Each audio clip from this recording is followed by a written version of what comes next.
Je suis présentement en compagnie de Christian Duguay qui est venu nous présenter son dernier film « Japlou, l'étoffe d'un champion » dans le cadre du Festival des films du monde. Et en bref, l'histoire, c'est quoi?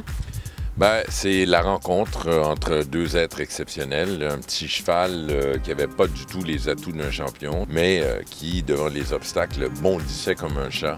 Et il a été remarqué justement pour son habilité d'extension au-dessus de l'obstacle.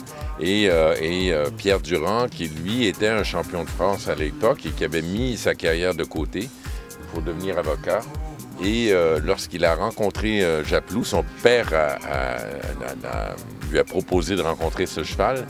Et en se remettant en selle, il a retrouvé ses aptitudes. Il y a une belle synergie qui s'est installée entre les deux. Il a laissé son métier d'avocat pour vraiment s'y mettre à temps plein.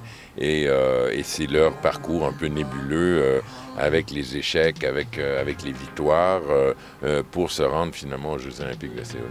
Et c'est comment de travailler avec des chevaux parce qu'il devait en avoir quelques-uns sur le plateau? Oui, on avait 7 chevaux pour en faire un seul. Donc, on avait 2 chevaux champions parce que c'est important de savoir que Guillaume a fait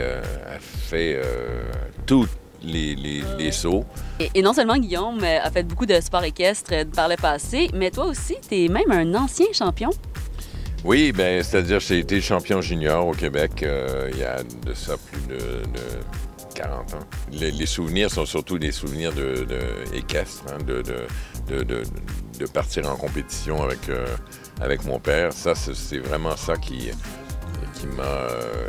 a eu des moments de grâce avec mon père où on partait en compétition, on était tous les deux tout seuls. Et puis ça, pour moi, ça a été assez unique.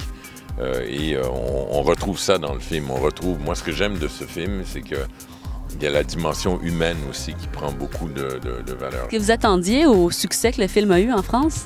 C'est-à-dire qu'on espère toujours avoir du succès. La sortie du film a été pas très forte parce que, il y avait neigé à Paris, ce qui était assez exceptionnel, mais beaucoup neigé, genre 20 cm. Et donc, la ville était paralysée. Puis je me souviens, pour aller faire la promo le jour de sortie, il y avait des fois 15 personnes, 20 personnes dans les salles.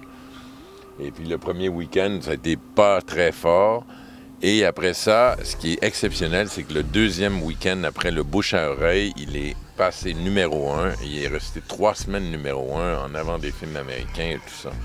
Donc, on était très contents. Ça veut dire que le film, il y a eu un bouche à oreille. Puis c'est... Pour les gens qui font le film, c'est très réjouissant parce qu'on sait que c'est le film qui amène les gens et non pas la machine publicitaire qui amène les gens au cinéma. Et le film au Québec sort le 6 septembre, je pense? Oui, le 6 septembre. Très bien. Donc, un film à voir. J'espère que vous viendrez en grand nombre. Alors, je dis à tout le monde, si vous aimez le film, s'il vous plaît, parlez-en, allez-y en grand nombre. Et si vous n'aimez pas le film, surtout, n'en parlez pas.